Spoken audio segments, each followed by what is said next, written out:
Friends, thank you for being here today.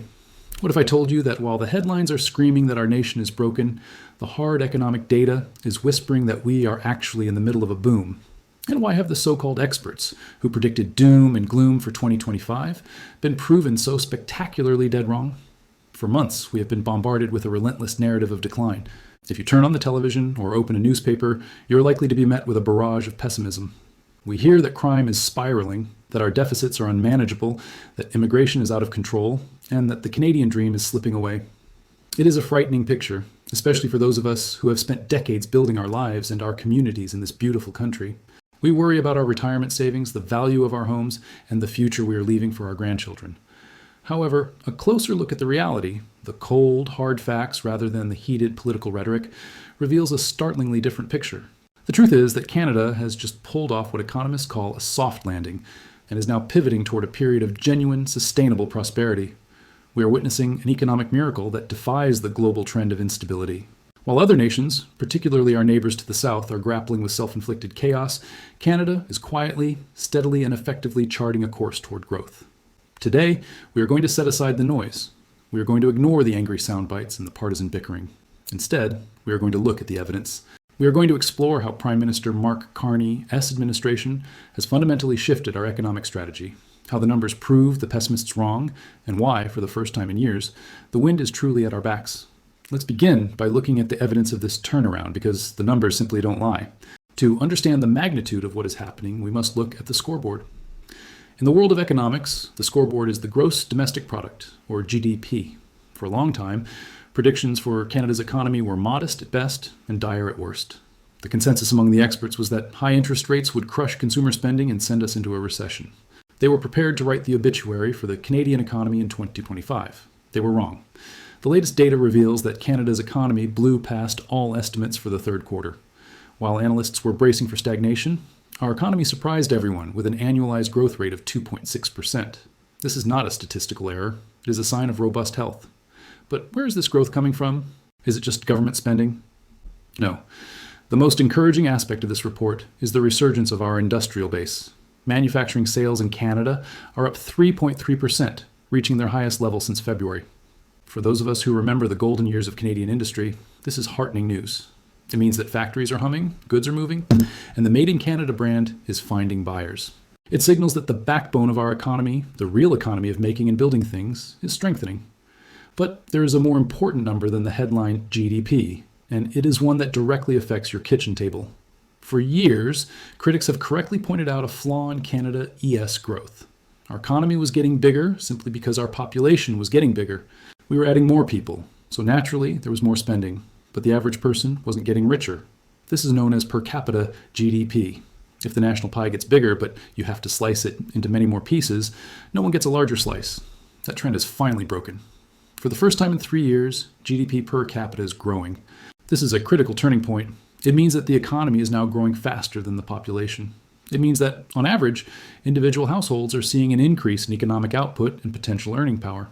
We have flipped the script. We are no longer just growing by adding bodies. We are growing by becoming more productive and more efficient.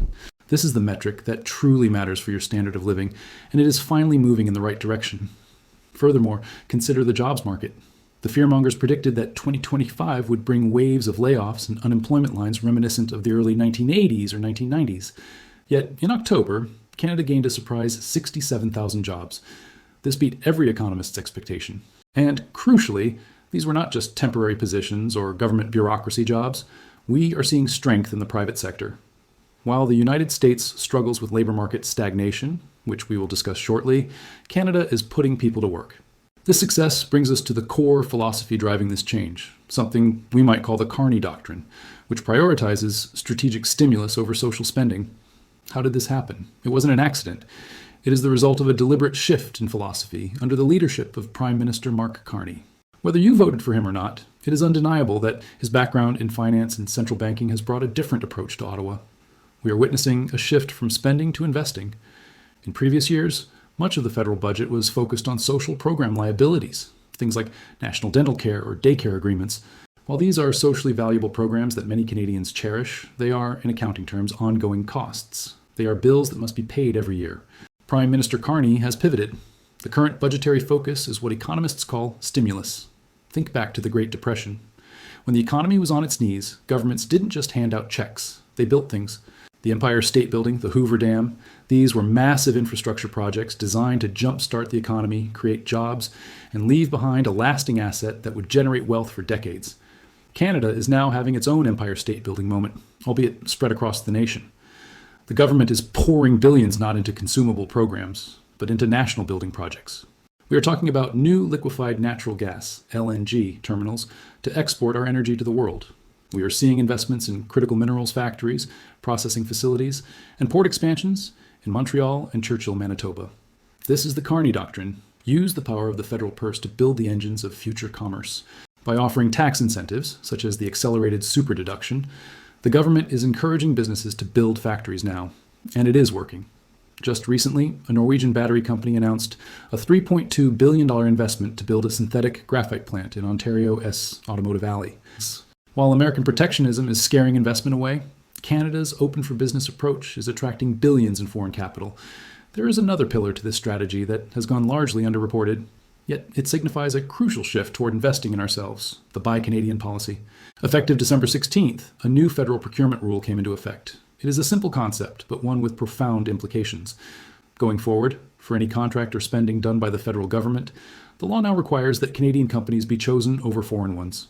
In the past, it was a source of frustration for many of us to see Canadian tax dollars going to American or European firms to build our roads, supply our government offices, or manage our infrastructure. We were essentially exporting our wealth. No more. Now, when Ottawa spends $1, that dollar stays here. It goes to a Canadian business, which pays Canadian workers, who then spend that money in their local communities. This creates a multiplier effect. That single dollar circulates through our economy multiple times before it leaves. This policy change effectively ensures that the federal government is the anchor client for Canadian industry, providing a stable baseline of demand that allows our businesses to invest, grow, and compete. This newfound commitment to getting things done extends to our natural resources, particularly in unlocking the long-awaited Ring of Fire. For years, we have heard about this massive mineral-rich region in northern Ontario that holds the copper, nickel, and platinum the world needs for the 21st century economy. And for years, it has been stuck in a mire of red tape, jurisdictional squabbles, and endless environmental reviews. It became a symbol of Canada's inability to get big things done. That logjam has finally broken. The federal government and the province of Ontario have signed a landmark deal to reduce the regulatory burden. They have adopted a one project, one review approach. Instead of the province doing a study and then the federal government stepping in to do the exact same study years later, they are working in tandem. The result? The road to the Ring of Fire is set to begin construction in 2026. This is not just a road, it is an artery that will unlock billions of dollars in mineral wealth. It involves partnership with First Nations, ensuring that prosperity is shared, and it signals to the global mining sector that Canada is serious about being a superpower in critical minerals. While other nations talk about supply chains, we are building the physical infrastructure to own them. Now, let's address the stability at home, specifically regarding the issues that hit closest to our daily lives: housing, inflation, and population. First, inflation. We all remember the scary numbers from a year or two ago. Today, the situation has dramatically improved. Canada's inflation rate has stabilized at 2.2% for November. This is squarely within the Bank of Canada's target range. It means that the fever has broken. We are seeing gasoline prices drop significantly, down 7.8% year over year. I know what you are thinking. But what about the grocery store? You are right. Food inflation is still sticking, specifically with fresh fruit and beef. But we must be clear about why this is happening. It is not because of a carbon tax or federal spending. It is a supply issue. Beef prices are up because drought conditions have made feed expensive, forcing farmers to shrink their herds. Supply and demand dictate that when there is less beef, it costs more. Similarly, we import the vast majority of our fresh fruit during the winter, largely from the United States. As we will discuss in a moment, the U.S. is currently driving up its own prices through tariffs, and we are importing that inflation. It is a problem, yes, but it is an external one, not a structural failure of the Canadian economy. Then there's housing. For the first time in a long time, the market is taking a breath. Sales are down 11%, and prices have dipped by about 2%. Some politicians and headlines will try to spin this as a collapse or a crisis. Housing is spiraling, they scream. But let's be reasonable. A few years ago, we were talking about an affordability crisis where houses were earning more money than the people living in them. That was unsustainable. What we are seeing now is a holding pattern. a slow, stable trend toward affordability. Prices are not crashing, they are settling. For those of us who want our children and grandchildren to be able to afford a home in the communities they grew up in, this is good news. Combined with rising GDP per capita and increased earning power, a slightly cooling housing market restores balance to the Canadian dream. This stability is being aided by a pragmatic shift in immigration policy. The latest data shows a temporary decline in Canada's population for the first time since the pandemic. While long-term growth is necessary, a temporary pause is exactly what the doctor ordered. It gives our infrastructure, our hospitals, our roads, and our housing market time to catch up. It relieves the immediate demand pressure that was driving up rents and home prices. It is a sensible tap on the brakes that ensures our growth remains manageable and humane. To truly appreciate Canada's current position, we must look across the border and observe the great divergence between our trajectory and that of the United States. Often, when Canada does well, it is because we are being dragged along by a booming American economy. This time, however, the dynamic is different. We are decoupling. We are witnessing a great divergence. While Canada is stimulating its economy through investment, the United States is currently engaged in a bizarre economic experiment of taxing itself into prosperity. The U.S. administration has launched what they called Liberation Day, the day they imposed sweeping tariffs on imports from around the world. Let's be very clear about what a tariff is. There is a lot of confusion, often spread intentionally by politicians. A tariff is not a tax paid by China or Mexico or Europe. It is a tax paid by the importer, the American company, which is then passed directly to the American consumer.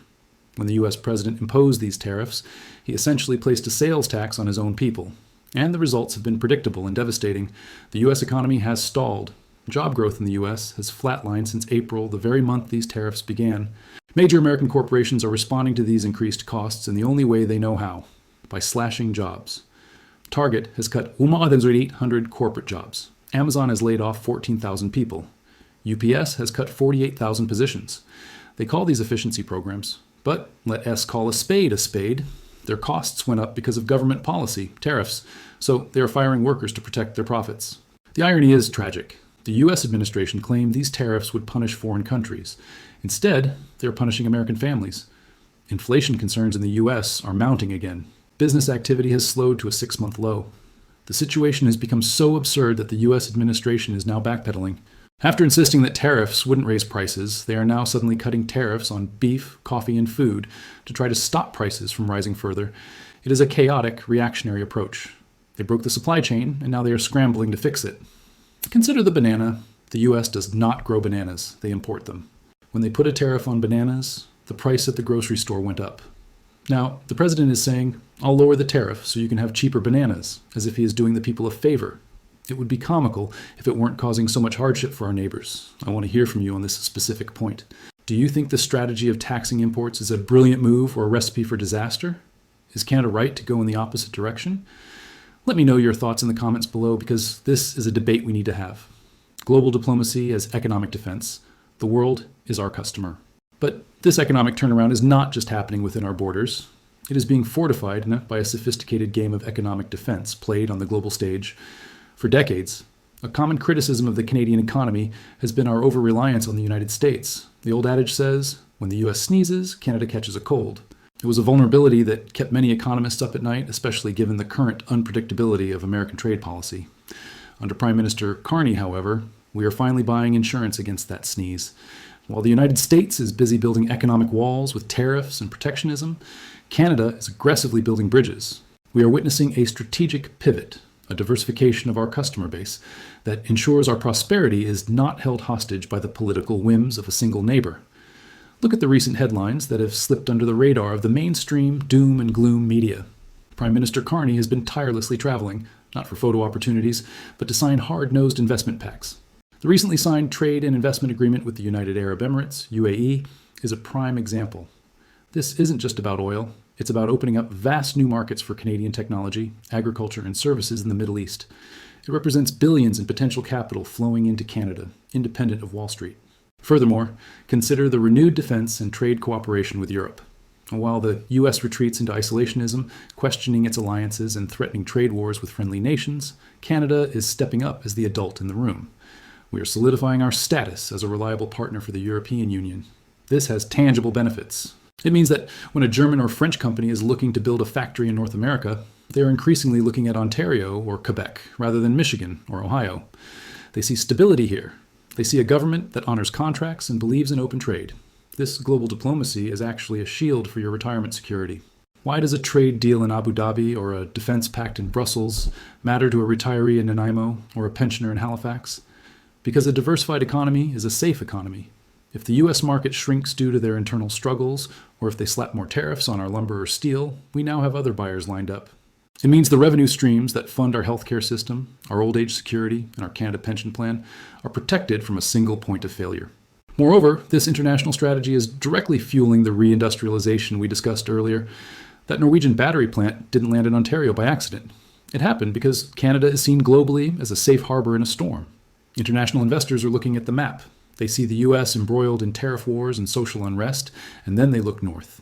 They see a country with a stable inflation rate, a government investing in infrastructure like the Ring of Fire, and a leadership team that is actively courting their business with incentives rather than threats.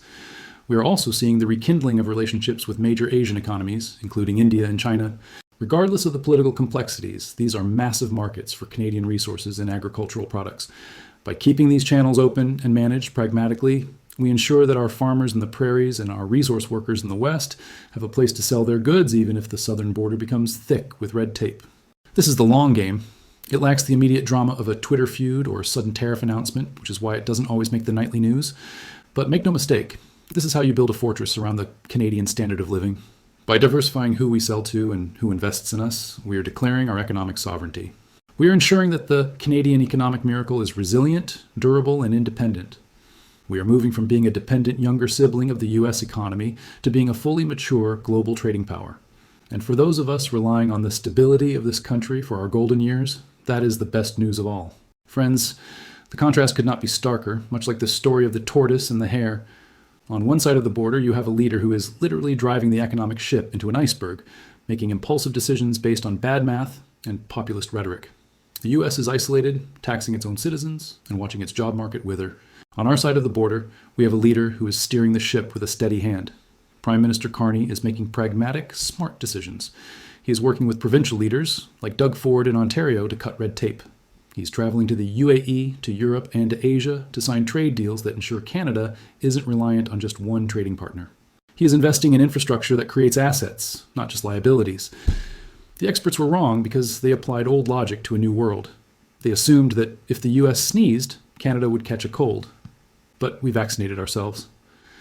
By focusing on internal investment, by Canadian policies, and global trade diversification, we have insulated ourselves from the worst of the American chaos. We are not flashy, we are not screaming from the rooftops, but the data shows that Canada is winning. We have high manufacturing growth, low inflation, a stabilizing housing market, and a government that is finally treating the economy like a serious business. So the next time you hear a politician or a pundit scream that Canada is broken, look out your window. Look at the new factories breaking ground. Look at the help wanted signs. Look at the stability in your community.